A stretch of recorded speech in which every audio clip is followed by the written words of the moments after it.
a este recorrido. Déjeme saludar al doctor Isaac de Paz González, jurista y constitucionalista, porque ya llegó para hablar sin censura de estas decisiones que se están tomando en la Suprema Corte de Justicia de la Nación, y como hombre de leyes me tiene que dar su opinión de este papel político también que le han entrado a jugar algunos ministros de la Suprema dirigida por la ministra presidente Norma Piña. ¿Cómo estás, doctor? Buenas tardes. ¿Qué tal, Vicente? ¿Qué tal a todo el público? Muy buena tarde ya para allá ustedes. Acá todavía es de día. ¿Cómo ves que bajaron el plan B los ministros? Fíjate, Vicente, que como lo dije en la videocolumna de hace rato, que hubo ahí bastantes fallas en el proceso legislativo y lo que yo advertí es que la oposición va a aprovechar cualquier error, por mínimo que sea, incluso los va a provocar, porque los integrantes de los cuerpos legislativos, con todo el dolo, también dejaron pasar ciertos tiempos, casi se escondían para que no les notificaran las propuestas, las minutas, los dictámenes, y sí creo que tiene que haber también autocrítica al interior de los órganos legislativos. No le pueden dejar todo al presidente y no le pueden achacar todo a la Suprema Corte. O sea, la Suprema Corte determinó que hubo tal cúmulo de errores en el procedimiento legislativo que era imposible considerar que se cumple con el principio constitucional de deliberación democrática. Eso es en estricto derecho lo que la Corte dijo. Ahora, políticamente, como tú dices, sí la Corte está entrando en un camino muy peligroso que no le beneficia a nadie, absolutamente a nadie, de invalidar procedimiento legislativo en lugar de analizar el fondo del problema. O sea, si te vas a meter a revisar los vicios de una norma, pues analiza la norma en sí. ¿De qué le sirve a la gente? ¿De qué le sirve a la propia Corte? ¿De qué le sirve a los partidos? O sea, queremos ver justicia de fondo y no de forma. Y ese también es un mandato constitucional. O sea, quienes defienden la decisión se escudan en que el principio de deliberación democrática es muy importante y no puede estar encima los acuerdos políticos que hagan al interior de la Cámara de Origen o de la siguiente Cámara para darle trámite urgente.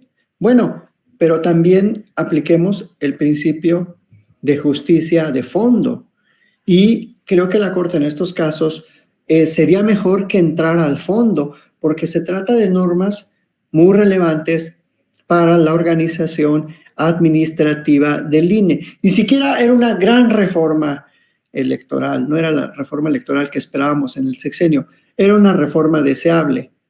Pero bueno, punto y aparte, no han ganado nada. O sea, yo no sé por qué la oposición santifica y glorifica a la Corte, y tampoco entiendo por qué en la 4T se demoniza a la Corte. O sea, estamos técnicamente iguales. O sea, la 4T ganó en el 2018 con esas reglas absurdas, con esos excesivos formalismos administrativos en el INE y en los procedimientos electorales, y se ganó, y se les ganó bien. Se les volvió a ganar en el 2023 en las intermedias, se les ha vuelto a ganar el año pasado en las gubernaturas, se les volvió a ganar este año en otras gubernaturas.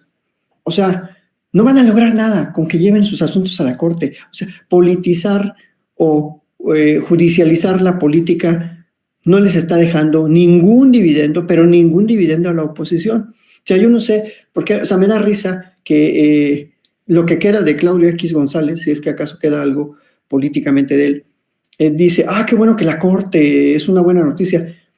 Pues no, o sea, la Corte no les va a hacer el trabajo electoral, o sea, no van a ganar en la Corte lo que no ganan en las urnas. Jamás van a ganar en la Corte lo que no han ganado en las urnas. Entonces, es muy absurdo. Es una decisión, si me lo preguntas, Vicente, irrelevante. En términos a lo mejor de reducción de gasto, de reducción operativa, de eficiencia presupuestal, tal vez tiene algún impacto, pero por eso ya el INE tiene una nueva integración. También los consejeros y las consejeras del INE, los nuevos que entraron, que hacen un equilibrio ante esa vieja guardia del INE, que todavía hay vieja guardia conservadora, también tienen que hacer un equilibrio para hacer eficiente el órgano que está gestionando las elecciones, que es el INE. Entonces, el propio presidente lo ha demostrado. O sea, la fuerza que tiene un gobierno es la eficiencia presupuestal, la no corrupción y el ahorro en no estar gastando el dinero público en asuntos corrientes, ¿no? En transportes, en carros nuevos, sino en gastarlo en lo que realmente necesita el pueblo. Entonces, desde mi punto de vista, aunque la Corte se está metiendo en estos vericuetos políticos que no le van a llevar a ningún lado, y que debió entrar al fondo del asunto, analizar si realmente la reforma era o no constitucional, en lugar de analizar los errores legislativos que pudieron haberse cometido. Yo creo que el fondo es que no ganaron nada los opositores y que malamente están pretendiendo darle este papel protagónico a la Corte, cuando la Corte, pues, de acuerdo a la visión que tienen esos 9 ministros, pues los errores en el procedimiento legislativo fueron graves, según esto, lo que dijeron ayer, Vicente. Si me apuras tantito, el presidente gana perdiendo, o perdiendo gana, mi querido Isaac de